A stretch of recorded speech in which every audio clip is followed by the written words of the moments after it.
फूलों का तारों का सबका कहना है, 1000 में मेरी बहना है, सारी उम्र हमें संग रहना है। પહેલો મારો લાડકવાયો દેવનો દીધેલ છે. એ જમાનો હતો. મારી બહેન કે મારો ભાઈ, આ બોલવું એ શ્વાસ જેટલું નિયમિત હતું.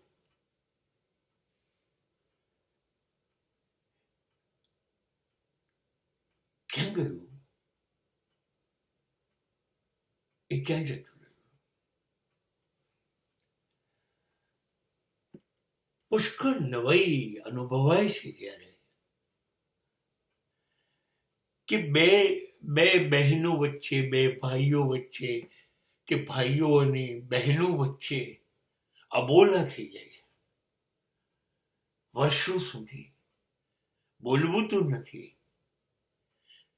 પણ એકબીજા સામું નથી જોવું, એકબીજાના આંગણે પગલા નથી પાડવા.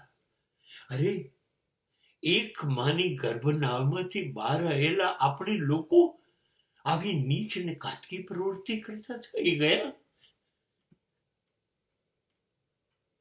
કેમ?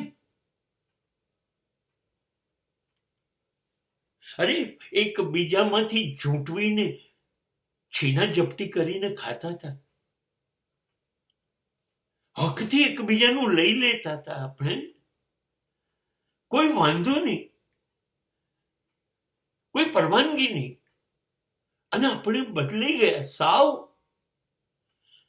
આપણે એકબીજાને ફોન કરવો પડે, પરવાનગી લેવી પડે. તમે ફ્રી છો? હું આવું, આપણે વાત કરીશું, આપણે આજે બેસીશું, આપણે જમવું છે. બહુ વખત થઈ ગયું આપણે જોડે બોલ્યા નથી, વાતો નથી કરી. અને વાતો કરીએ છીએ ત્યારે દિલ ખોલીને કોઈ વાત નથી કરતા. હા, જે પરંપરાઓ છે એ નિભાવવી પડે છે, પ્રસંગ મુજબ મળીએ છીએ. આપણે આ થઈ ગયા. કેમ આવા થઈ ગયા આપણે? તમને લાગે છે આપણે તો એકબીજા જોડે ગુનાખોરી કરી, પણ આપણે બેઈમાની આપણા મા બાપ સાથે પણ કરી. એ લોકોએ તો કોઈ મતભેદ નહોતો રાખ્યો આપણને જન્મ આપવામાં, કે આપણને ઉછેરવામાં, કે આપણા સુખ સગવડમાં. એમણે કોઈ વહેરાંતરો નહોતો રાખ્યો. એને તો એ જ દીકરીઓ ને એ જ દીકરા, એને બધાને સરખા કર્યા. 5 આંગળીઓ કાપી મારા મા બાપે તો લોહી જ નીકળ્યું.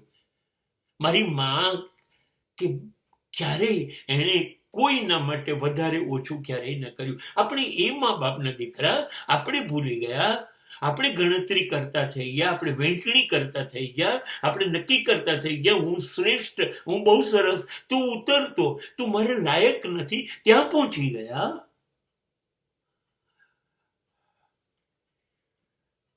ગુનો છે કે નહીં? આપણને જેણે સર્જન કર્યા એની પ્રત્યેની આપણી વફાદારી. આપણે આપણા લોહી જોડે અન્યાય કરી રહ્યા છે. અરે, ભૂલો કોની ના થાય સાહેબ? ઈશ્વર સિવાય બધાની ભૂલ થઈ શકે. Nobody is perfect. કોણ છે સંપૂર્ણ?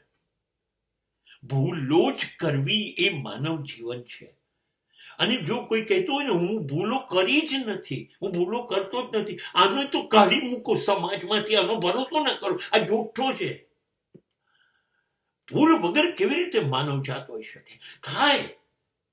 અને આપણાએ કરી છે, આપણે કરી છે. ભૂલને ભૂલી જવી પડશે ને, આપણે જ ભૂલીશું ને, કેમ કે આપણે છીએ. આપણે શું કામ મતભેદ ઉભા કરીએ છીએ? એક ઈગો લઈને કેમ જીવીએ છીએ? આપણો અભિમાન કેમ છે? હું જ ખાસ છું એવું કેમ છે આપણી પાસે?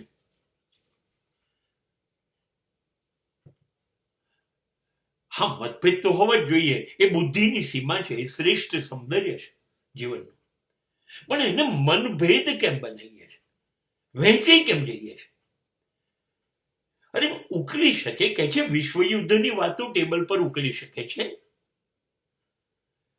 તો આપણે તો એક લવીના માણસો છે, જોડે બેસીને ઉકેલી ન શકીએ, અને ના ઉકલે તો કઈ નહીં, એની પર ટોપલો ઢાંકી દઈએ, પણ જોડે બેસી ન શકીએ, ક્યાં લઈ જઈશું આપણે? મતભેદ ને મનભેદ નથી બનવા દેવા. એકમાંથી બીજો થશે, બીજામાંથી ત્રીજો થશે, ત્રીજામાંથી ચોથો થશે. મતભેદો જે છે ને એની એ પ્રસૂતિ એની થયા જ કરે છે. એનું કુટુંબ નિયોજન નથી થતું કે એક કે બે મતભેદ હોય, નહીં, મતભેદમાંથી મતભેદ જન્મ્યા જ કરે છે. અને માટે આપણા લોહીના સંબંધો વગોવાઈ ગયા, બદનામ થઈ ગયા, અને એનું પાપ આપણા માથે જ લાગી ગયું.